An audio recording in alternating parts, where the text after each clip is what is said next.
লড়াইটার জিত হওয়া, যেটা মানে বাম আমলে কেউ কল্পনা করতে পারেননি যে স্কুল সার্ভিস কমিশনের পরীক্ষা পাশ করে এমপ্যানেলড হয়ে তাকে অনশনে বসতে হবে। বছরে 18-20 হাজার, 12-14-16-18-20 হাজার চাকরি ছিল বাধা, দল মত ধর্ম বর্ণ নির্বিশেষে।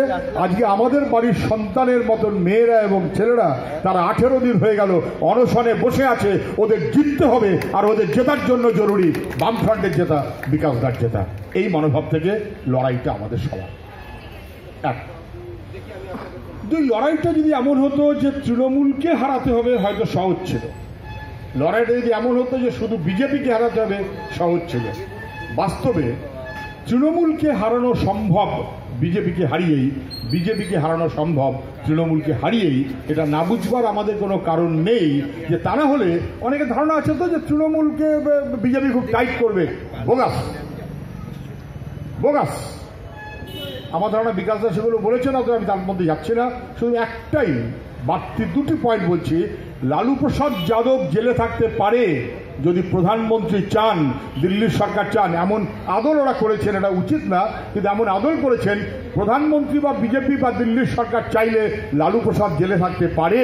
পশ্চিমবাংলার সরকারের নবান্নে যারা ঘুরে বেড়াচ্ছেন লালালোর গাড়ি চালিয়ে, তাদের জেলে থাকার কথা, তারা টিকে আছেন দিল্লির বদান্যতায়। এ নিয়ে কোনো সন্দেহ নেই। বিজেপি তাদের প্রশ্রয় দিচ্ছে।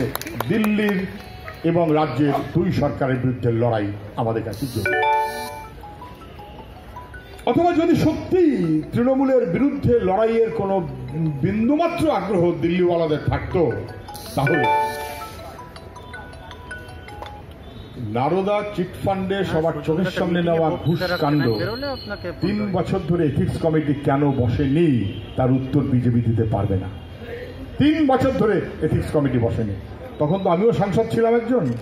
ওই যে যখন সোমনাথ চ্যাটার্জি স্পিকার, এবং ওই ধক থাকতে লাগে, ধক থাকার মতন স্পিকার লাগে, ধক থাকার মতন পরিবেশ লাগে। আর 61 জন বামপন্থী সাংসদ থাকলে সে ধক তো থাকেই। 12 দিন সময় লেগেছিল 11 জন চোর সাংসদ তাদের সাংসদ পদ খারিজ করবার জন্য। মাত্র 12 দিন সময় লেগেছিল 11 জনকে এক কলমের খোঁচায় খারিজ করতে পেরেছিল। ওর নাম বামপন্থার মনোভাবের পরিচালনা। আর এখন দিল্লি যেভাবে চলছে, তাতে রাফাল চোরের অপরাধী অথবা সারদা কেলেঙ্কারির অপরাধী দুয়ের বন্ধুত্ব ছাড়া দুয়ের মধ্যে বিচ্ছেদের কোনো সুযোগ নেই। লড়াইয়ের মধ্য দিয়েই এদের দুজনকে একসাথে আমাদের হাঁটাতে। তৃতীয় পয়েন্ট হচ্ছে, এইটা লড়তে গিয়ে বাকি অনেক অনেক কোনোটার মধ্যে যাচ্ছে না। এইটা লড়তে গিয়ে কি পলিটিক্যাল ট্যাকটিক্যাল লাইন আমরা আমাদের পার্টি গ্রহণ করেছি। 3, সেই লাইনের জন্য কেন বিকাশ দা। 4, তার জন্য কেন সংগঠন। কি লড়েছি আমরা? শুধু দিল্লি খারাপ, বিজেপি খারাপ আর পশ্চিমবঙ্গ তৃণমূল খারাপ, এই মনোভাবে চলবেন না।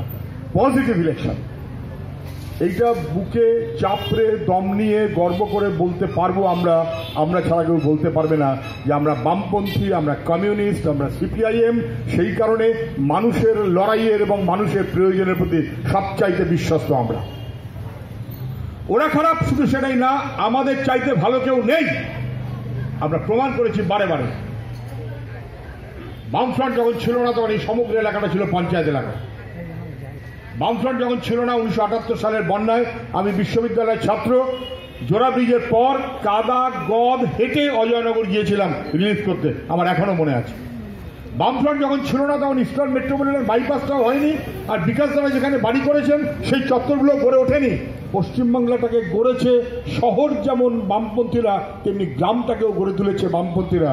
তা না হলে বামফ্রন্ট যখন ছিল না, আমি তো গ্রামে থাকি, দুবেলা পেটে ভাত পাওয়া ছিল আমাদের কাছে স্বপ্ন। তখন বামফ্রন্ট ছিল না, বদলেছে বামফ্রন্ট। পুকুরের জল, সেই জলে ফটকিরি মেরে খাওয়া ছিল আমাদের অভ্যেস। কারণ বিশ্বাস হোক আর বিশ্বাস না হোক, এখন তো টিউবওয়েল হয়ে পাইপের জল চলে গেছে। পুকুরের জলে ফটকিরি মেরে সেই জল খেয়ে বড় হয়েছে পশ্চিমবাংলা। তখন যখন বামফ্রন্ট সরকারে আসেনি, বামফ্রন্ট বলেছে আকাশটাকে ঢেকে দেওয়াটা আমার কাজ না, আমার কাজ মাটির গভীরে গিয়ে মানুষের সঙ্গে থেকে মানুষের অধিকার এবং উন্নয়নের লড়াইটাকে তার সঙ্গে সামিল হওয়া। সেই মনোভাব নিয়ে বামপন্থীরা চলতে পেরেছে। অথবা একই রকমভাবে অনেক অনেক কিছু। এই সমগ্র এলাকাটা যেমন গড়ে উঠেছে, গ্রাম যেমন গড়ে উঠেছে, তেমনি যা আপনি ইনফ্রাস্ট্রাকচার দেখছেন পশ্চিমবাংলার, আমি প্রায় যা দিয়েই বলছি, একটু প্রায় দিতে হবে একটু। সন্তোষপুর, যাদবপুরের যাবতীয় ইনফ্রাস্ট্রাকচার, পঞ্চায়েতের পর মিউনিসিপ্যালিটি কর্পোরেশন, বামফ্রন্ট। ক্যানিং থেকে শুরু করে শিয়ালদা থেকে শুরু করে নৈহাটি অথবা একেবারে বনগাঁ পর্যন্ত যত আপনি ট্রেনের ওপরে ফ্লাইওভার দেখেন সব বামফ্রন্ট। ইস্টার্ন মেট্রোপলিটন যেমন বাইপাস যেমন বামফ্রন্ট, NH2 তেমন বামফ্রন্ট, NH6 তেমন বামফ্রন্ট, কল্যাণী এক্সপ্রেসওয়ে তেমন বামফ্রন্ট, বেলঘড়িয়া এক্সপ্রেসওয়ে তেমন বামফ্রন্ট, সেকেন্ড হুগলি ব্রিজ তেমন বামফ্রন্ট, নিবেদিতা সেতু তেমন বামফ্রন্ট। আমাদের দৌর্বল্যতার কোনো কারণ নেই, গর্ব করব মানুষের জন্য কাজ করেছে বামপন্থীরা, তার জন্য কেউ কোনোদিন CBI ED কারুর গায়ে একটা কালো আঁচড় দিতে পারেনি। এই গর্ববোধ নিয়ে আমাদের চলতে হবে।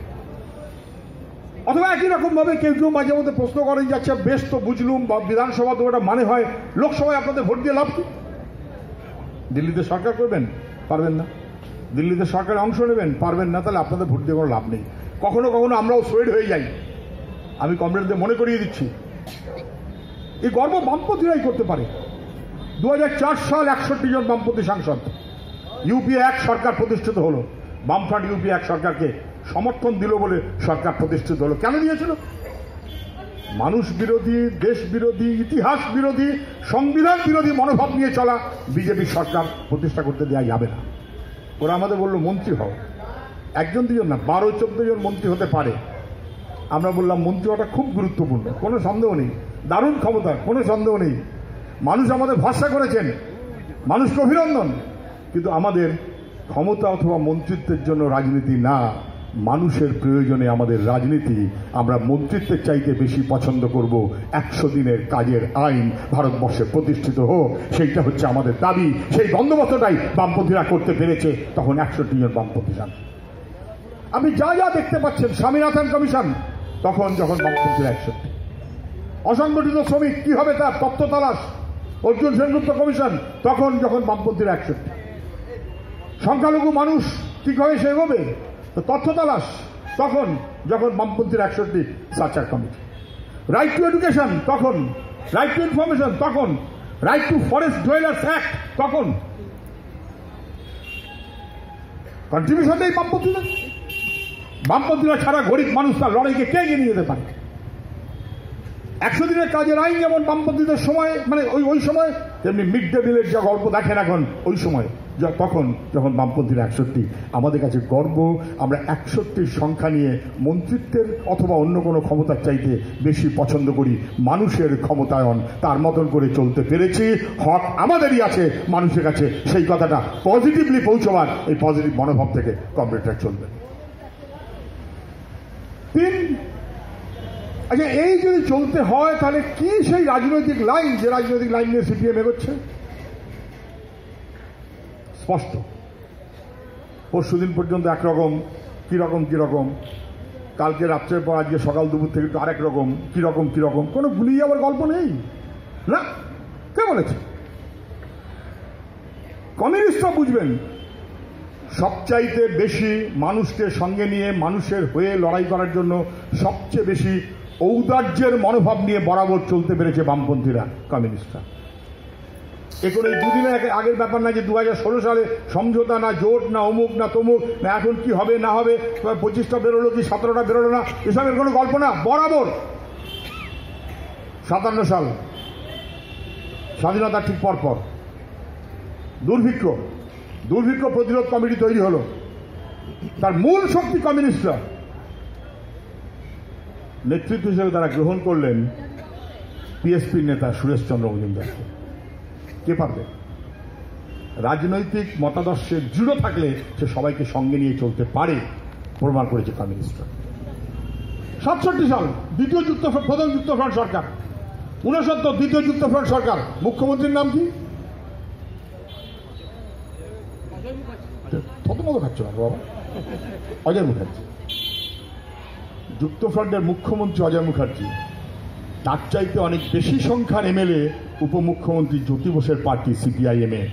মন্ত্রিত্বের জন্য পার্টি না, মন্ত্রিত্বের জন্য ক্ষমতা না, ক্ষমতার জন্য রাজনীতি না, রাজনীতিটা মানুষের লড়াইকে এগিয়ে নিয়ে যাওয়ার জন্য সংখ্যা বেশি, শক্তি বেশি, মূল ঘাতশক্তি কমিউনিস্টদের, কিন্তু সঙ্গে নিয়ে চলতে পেরেছে এমনকি অজয় মুখার্জিকে। এই মনোভাবটা হঠাৎ 16 সালে তৈরি হয়েছে তা না, এটাই আমাদের বাংলার পরম্পরা। বা ধরুন 1977 সাল, আমার যে যারা সিনিয়র তাদের বেশি মনে থাকবে, আমরা তখন সদ্য কলেজের ছাত্র, বিশ্ববিদ্যালয়ে ইমার্জেন্সির বিরুদ্ধে লড়াই, মূল শক্তি বামপন্থীরা, আক্রান্ত বামপন্থীরা, যাদবপুর পাড়া ছাড়া, কে বাঁচবে কে মরবে তার ঠিক নেই। বহু নেতা আছে আমাদের পার্টি যারা অ্যাক্সিডেন্টালি বেঁচে আছে, যাদের বেঁচে থাকার কথা ছিল না। সেই সময় ওরা কারা, ওর পূর্ব পরিচয় কি, তারপরের দিন কি করেছিল, আগের দিন কি দিয়ে ভাত খেয়েছিল, সব গল্পে আমরা যাইনি। দেশকে বাঁচাতে হবে, বাংলার গণতন্ত্রকে রক্ষা করতে হবে, কালো অন্ধকারের ইমার্জেন্সি তাকে উন্মুক্ত করে পশ্চিমবাংলায় গণতন্ত্রের পরিবেশ তৈরি করতে হবে। আমরা সবাইকে সঙ্গে নিয়ে চলেছি, এমনকি প্রফুল্ল সেনের নেতৃত্বে জনতা পার্টিকে সঙ্গে নিয়ে পর্যন্ত আমরা চলতে পেরেছি। মতাদর্শের দৃঢ়তা ছিল বলে ঔদার্য নিয়ে চলতে কমিউনিস্টদের কোনোদিন অসুবিধা হয়নি। বা ধরুন 1977 সালের পশ্চিমবাংলার বিধানসভার ভোট, বামফ্রন্ট সরকার তৈরি হওয়ার কথা ছিল নাকি? না তো। নেতার নাম প্রমোদ দাশগুপ্ত, নেতার নাম জ্যোতি বোস। সভা করলেন, জনতা পার্টিকে ডেকে বসলেন, বসে বললেন আমরা চাই বাংলার গণতন্ত্র রক্ষিত হোক, সে ফিরে আসুক। মুখ্যমন্ত্রীদের দাবিদার আমরা নই, আপনারা প্রয়োজনে মুখ্যমন্ত্রী হবেন। বেশ, শক্তি আমাদের বেশি থাকলেও আপনারা প্রয়োজনে বেশি আসনে লড়বেন, 52%। আমরা কম আসনে লড়বো 48%। ছেড়ে দিয়ে সবাইকে সঙ্গে নিয়ে চলতে পারার মতন মতাদর্শের দৃঢ়তা ছিল বলেই সেদিন 52% সিট অফার করে বামপন্থীরা পশ্চিমবাংলার বিধানসভা নির্বাচনে অংশ নিতে চেয়েছিলেন। ওরা গ্রহণ করতে পারেননি। মানুষ বুঝেছে মানুষের গণতন্ত্রের লড়াইয়ের যোগ্য শরিক জনতা পার্টি তার দায়িত্ব নিতে পারবে না, পারবে কমিউনিস্টরা, পারবে বামপন্থীরা। পশ্চিমবাংলায় বামফ্রন্ট সরকারের প্রতিষ্ঠা হয়েছে সেই মনোভাব থেকে। এই পরম্পরায় চলতে চলতেই আজকে যখন দেশের কাছে সবচেয়ে বড় বিপদ সাম্প্রদায়িকতা, স্বৈরাচার ইত্যাদি ইত্যাদি, আচ্ছা দিনের নাম করে যা হচ্ছে, ইংরেজিতে বলে ক্রনিক ক্যাপিটালিজম। বিএসএনএল 1,75,000 তাদের মাইনে নেই। আর 2 বছর আগে তৈরি হওয়া জিও টেলিকম, সে এখন ভারতবর্ষে পারলে 1 নম্বর হতে যাচ্ছে। কার বদান্যতায়? না বোঝার কোনো কারণ নেই। ফলে পচিয়ে দিচ্ছে দেশটাকে, গণতন্ত্র ধ্বংস করছে, ধর্মনিরপেক্ষতাকে ধ্বংস করছে। এই শক্তিকে ঠেকাতেই হবে। আর এই শক্তিকে ঠেকাতে গেলে বিজেপি এবং তৃণমূল দুটো শক্তিকে আমাদের একই সঙ্গে ঠেকাতে হবে। আমরা একা পারবো না। যত শক্তি আছে আসুক, কে জিতবে সেটা বড় কথা না। হারাবো সাম্প্রদায়িক শক্তিকে, হারাবো স্বৈরাচারী শক্তিকে। এই রাজনৈতিক মনোভাব থেকেই আমাদের রাজনৈতিক রণকৌশলগত, আমরা ইংরেজিতে বলি পলিটিক্যাল ট্যাকটিক্যাল লাইন, সেই লাইনটা আমরা গ্রহণ করেছি। এবং সেইটা গ্রহণ করেছি বলেই সেই মনোভাবে আমরা আন্তরিক, সেই মনোভাবে আমরা ধৈর্যশীল। গত কয়েক মাস ধরে আমরা চালিয়েছি, চেষ্টা করেছি সবাইকে নিয়ে। কাউকে দোষ দেওয়া, কাউকে গুণ দেওয়াটা আমাদের কাজ না। সেই মনোভাব নিয়ে আমরা চলেছি। আমরা এখনো চাই বিজেপি এবং তৃণমূলের বিরুদ্ধে মানুষ এদের দুজনকে পরাস্ত করে যোগ্য মনোভাব নিয়েই বিকল্প নির্বাচনে নির্বাচিত করুক, এটাই আমরা চাই। এবং সেটা চাই বলেই 42টা আসনের 25টা আসনে অ্যানাউন্স করে 17টা আমরা চুপ করে বসে থেকেছি, অপেক্ষা করছি, ধৈর্য। এমনকি মথুরাপুরের মতন আমাদের জেলার আসন 2014 সালে হাইয়েস্ট পার্সেন্টেজ অফ ভোট বামফ্রন্টের কোন আসনে? মথুরাপুর। আমরা সেখানে পর্যন্ত অ্যানাউন্স করিনি। কেন? কারণ আমাদের দায়বদ্ধতা মানুষের কাছে। দায়বদ্ধতা কি? বিজেপি এবং তৃণমূলের শক্তিকে হারাতে হবে। আমি বড় কথা না, আমরা সবাই মিলে প্রয়োজনে আমরা হারাবো বিজেপি এবং তৃণমূলের শক্তিকে। এই মনোভাবে মানুষের প্রতি দায়বদ্ধতা নিয়ে আমরা চলেছি, আন্তরিক এবং ধৈর্যশীল মনোভাব নিয়েছি। কিন্তু কেউ যেন সেটাকে আমাদের দুর্বলতা না মনে করে। আমাদের এই আন্তরিকতা আমাদের দুর্বলতার পরিচয় নয়, আমাদের এই আন্তরিকতা মানুষের প্রতি দায়বদ্ধতার পরিচয়। এই মনোভাবটা স্পষ্ট করেই আমাদের চলতে হবে।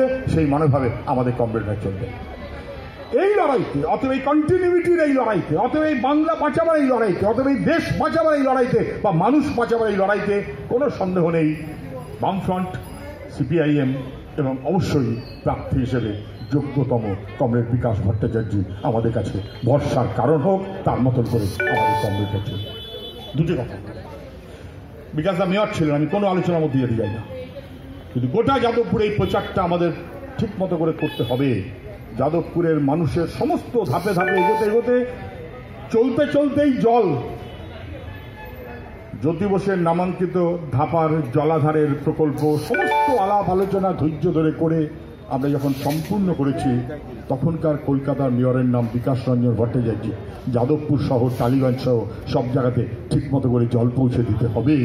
তারপর মিউনিসিপ্যালিটি বদলে গেছে, দায়িত্ব বদলে গেছে, ওরা এসে জ্যোতি বোসের নামটাকে বদলে দিয়ে জয় হিন্দ নাম করতে পেরেছে, কিন্তু জলের প্রকল্পটা মানুষের কাছে পৌঁছে দেবার বন্দোবস্ত করতে পারেনি।